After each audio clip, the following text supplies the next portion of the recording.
Hello and welcome to the show. This is the Sales for the Nigerian Business Person podcast. It's available on Spotify, Google Podcasts, Apple iTunes, or any podcast player of your choice. So subscribe for free once you're done listening to this episode, just in case you're using your web browser to listen. Today on the show, we have audio recordings from the WhatsApp School of Business program that I advertised on Saturday, the 15th of July 2023. The goal of the program was to introduce folks to the fundamentals of doing business in Nigeria and to show how sales and business development principles can help you overcome the harsh landscape of doing business in our dearly beloved country. I also wanted to answer general business questions posed by the participants, and the program was delivered entirely over WhatsApp for the course of more than 1 week. And this is an example of how you can get truly convenient business education in your pocket and learning over WhatsApp at your convenience. If you love what you hear on the podcast and you like daily access to me, to ask me questions related on how to sell in your business, then the WhatsApp Coaching Club is now open, and the investment required for that is only 5,000 Naira a month. You ask me anything, I give you answers and assignments to move your business forward. So if you're interested, hit me up on the socials. Don't worry about how to spell my name. I spend most of my time on LinkedIn, and my name, Tavashima Ayede, is the correct spelling. You can find it in the web browser where you're currently listening to this episode. You see the spelling of my name, the email address, and the photo, and it's also in the profile of the podcast app where you're currently listening to my voice. So Tavashima Ayede, the correct spelling of the name, is there. So if you're interested in the 5K, the WhatsApp Coaching Club, the 5K monthly investment, then let me know. Hit me up, send me a message on 080 6466 2140. The country code for Nigeria is +234. And for those of you who are trying to save to start a business, I'm affiliated with a reputable financial institution in Nigeria that has 504 billion naira in assets. And what that means is they're not going to go broke anytime soon. They're a secure organization to work with. They're not going to run away with your money anytime soon. They're in the business of protecting and guaranteeing your savings. This is not a bank, so you're not going to have an ATM card. You're not going to get hit by lots of miscellaneous fees. And you're going to get an interesting, or rather, you're going to get an improvement on the interest that you get from regular savings banks in Nigeria. And then, of course, this is safer than using loan sharks for the capital to start your business, because loan sharks are going to want to embarrass you and your whole family, and they want you to put your father and your mother up as credit. Sorry, not credit. What's that word? As collateral for the loan. So if you're interested, then hit me up on 080 6466 2140 to get started on saving towards your dream. Now remember, it doesn't have to be saving towards a business. Any savings plan will do. People have saved with this organization for their children's education. Let's say, like me, you have kids in primary school and you're wondering about secondary school and the all-expensive university education. And then, of course, folks like my mom saving towards retirement. So if you're interested, hit me up and let's get you started. Now, on with the episode for today. Hello and welcome to today's session. I'm your host, sales coach, and business consultant, Tavishima Ayede. So welcome to day 12. On the previous day, as yesterday, day 11, we looked at how to use sales skills to help with enforcing business promises and contracts. And today, what we're going to be doing is solving employee challenges using sales skills. Basically, looking at all the problems that we have, employees, labor, personnel, whatever it is that you want to call it. Now, for those of you who've been with us from day 1 over here on the WhatsApp group, you remember that we started off on day 1 with looking at the promise of doing business in Nigeria. Now, on the labor front, one of the promises that we looked at was that we have a population of 224 million. Also, bear in mind, I have not verified these figures, so you verify what the actual figures are. So we have a population of about 224 million. Some people say, no, we're not that much. Some people say we're 150. Some people say we're 180. But anyway, whichever way, there's a lot of us. And then 50% of us live in urban areas. And then the median age, or the average age, however it is you want to call it, is 17.2 years old. So that means we have a very strong and vibrant workforce. But of course, making sure that this is a vibrant workforce, or rather looking at this as untapped human potential, means that we have to get rid of some of the challenges we have around poor education, And that's one of the reasons why people continually complain. Back when I was a photographer and I'd cover events by, let's say, the Commonwealth Foundation and the British Council, for instance, you'd have people from the private sector, employees, basically saying that the quality of the graduates that were being pushed out into the workforce was not meeting the demands of the modern workforce. So, if we want to look at this as promise an upside, then we have to cure for some of these problems, the poor education that we have. So I think these were some of the issues that this was a promise that was mentioned on day one, but I think these are some of the difficulties that we explored on day 5, I think, on day 5 or day 4, if my memory serves me correct. But either way, the audio resources are up here so you guys can cross check. Then, let's see. Okay, yes, then some of the challenges that we also have in the workforce include poor systems and the culture of corruption. Because of that, we have employees either slacking off or stealing. And in fact, this is a problem that we have already addressed in the WhatsApp group, because even though we are looking at problems that we have highlighted from days 2 to day 6 or day 7, and we've started looking at solutions, it has already come out in the group with people asking questions in the question and answer session, people worried about how do we stop employees from stealing from us, how do we stop salespeople from stealing from us, those sorts of things. So it's already something that is practical that has come up in this particular WhatsApp group that we're running right now on doing business in Nigeria.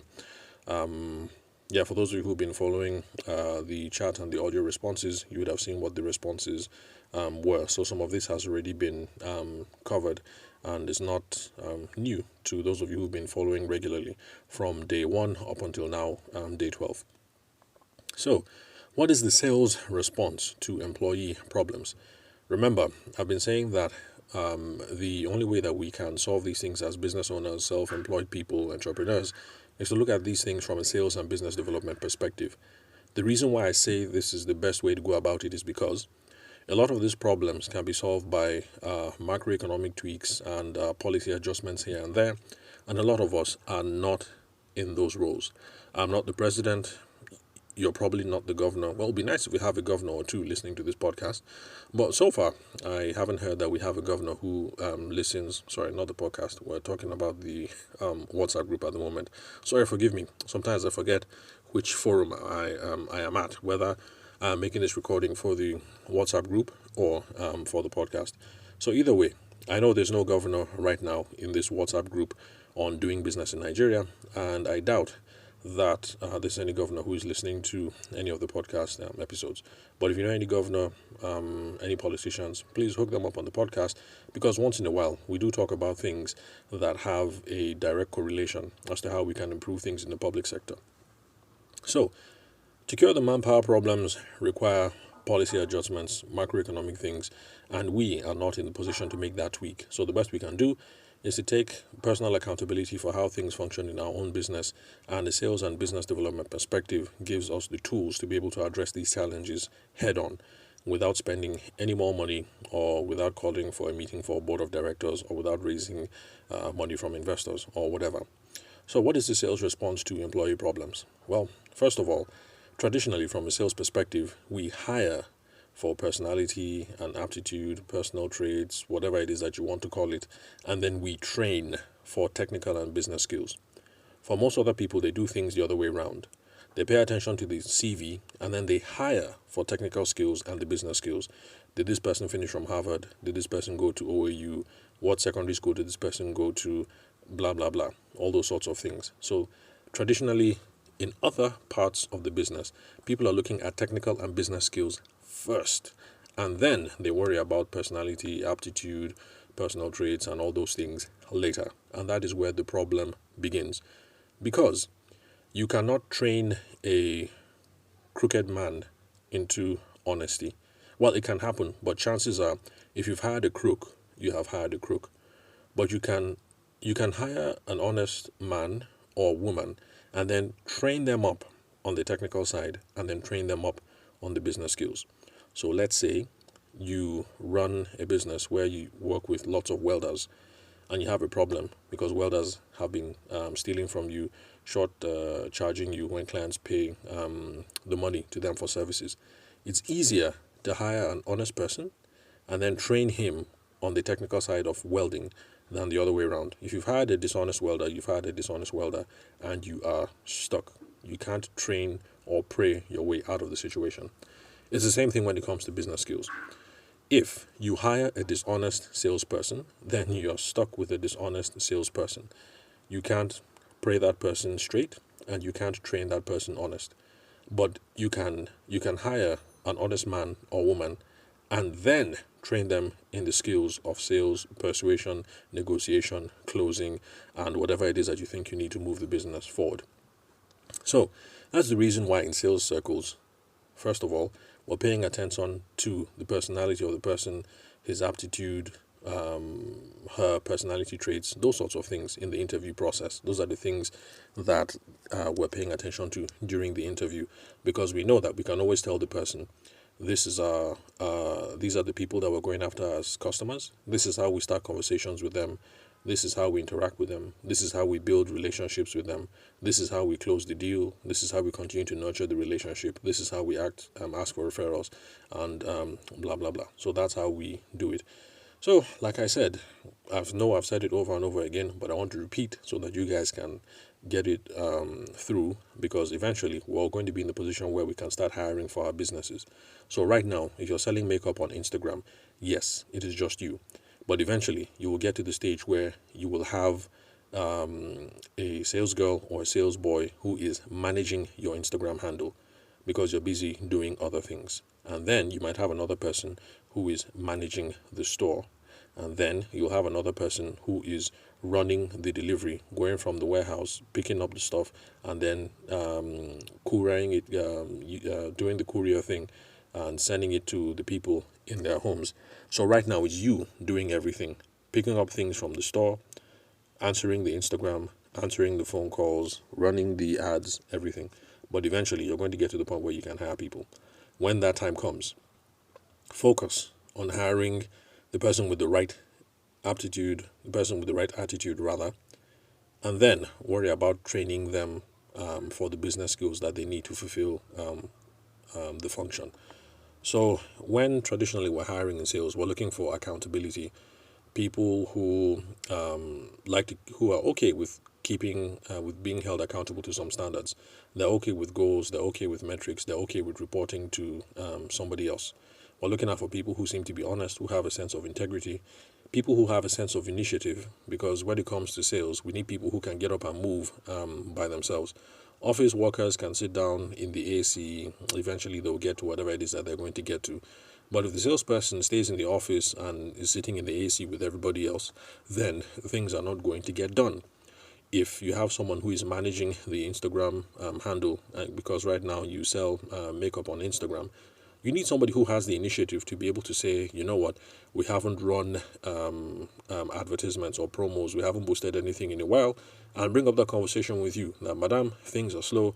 We need to budget 5K per week. We need to boost so that we can get more results. Or the kind of person who is going to go out and look for customers, or whatever kind of setup it is that you have. You know, someone that has some sense of initiative, some sense of self-drive, self-motivation, those sorts of things. So those are the things you should be paying attention to in the interview process. You should be hiring for all these things first. So when you hold a copy of the person's CV, you should be asking questions to see where they have exercised those qualities in their employment history. So it's not a matter of checking to be sure that they went to Harvard, or they went to OAU, or they went to Nasarawa State Polytechnic, or Akongba Akoko University, or whatever. But you should be asking, okay, at your last job, what were the kind of problems that you faced? How did you overcome them? How did you solve them? When you ask those kinds of questions, for instance, questions about what the problems that people faced, you're trying to keep an eye out for one thing. The person who gives you answers and is blaming everybody, and he says, my manager was the problem, my MD was the problem, my co-workers was the problem, the economy was the problem, The weather was the problem. My wife was the problem. People are chasing me from the village. It might be spiritual issues. The person who's giving you all those excuses is the wrong person to handle.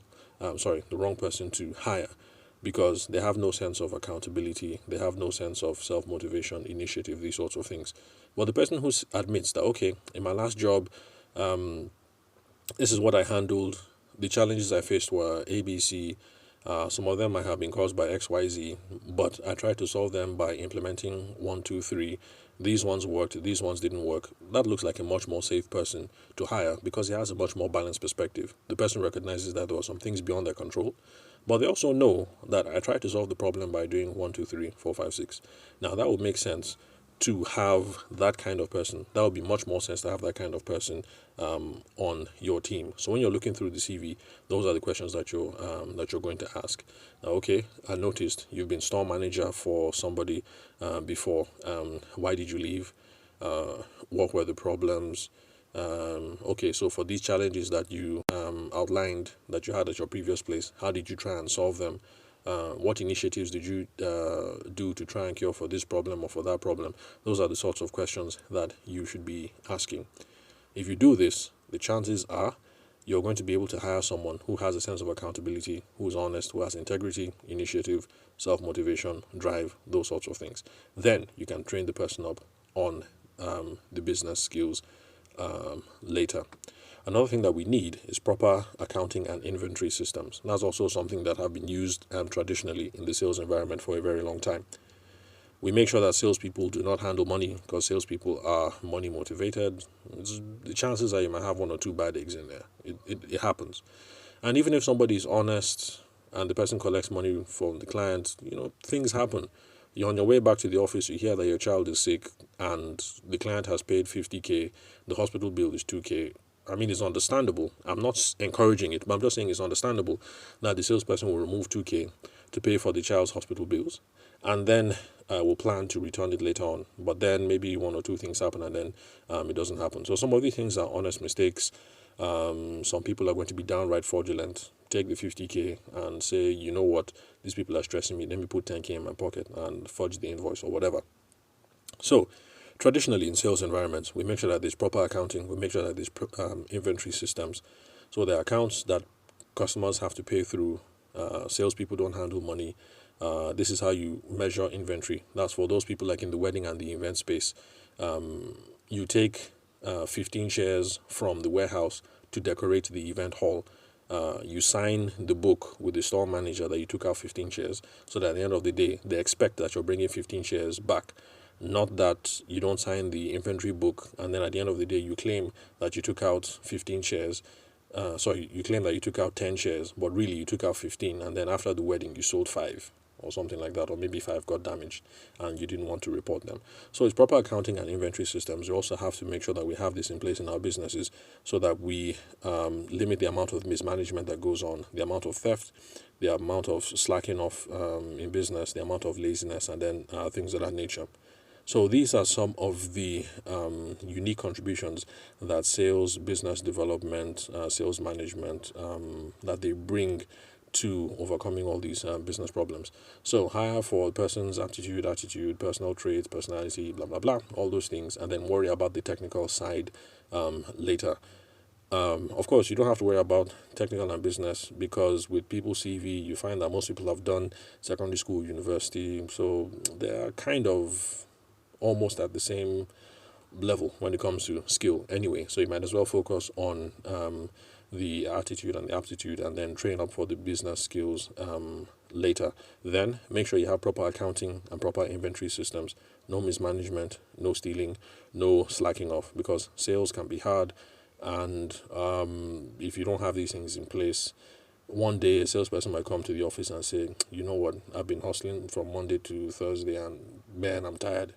Let me just stay here and enjoy AC. And the person stays in the office this Friday.